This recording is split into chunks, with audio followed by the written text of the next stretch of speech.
Pevačicu Indiru Radić poslednjih godina ne viđamo mnogo, a nedavno je nastupala posle duge pauze u jednom beogradskom lokalu. Njen život punio je stranice medija, njene pesme punile su klubove, a malo ko je znao da je estradna pevačica početkom 90-ih prošla kroz pravi pakao. I danas je u medijima malo poznato da je Indira sina Severina rodila sa 25 godina, a identitet oca svog deteta nikad nije otkrila. Moj život, pogotovo u tom periodu, bio je pun trnja, izazova, iskušenja, suza, tuge, bola. Išla sam i borila se kao moreplovac. Da sam bila slabić i kukavica, ne bih opstala. Moj bivši je tada uzeo dete.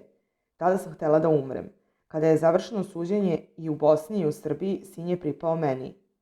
Moj bivši muž nije koji moli. Inače da jeste, i dalje bismo bili u braku i bili bismo zajedno.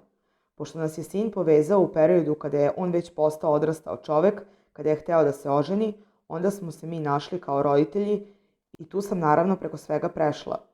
Sama sam sebi rekla, ne mogu da zaboravim, ali jesam zaboravila.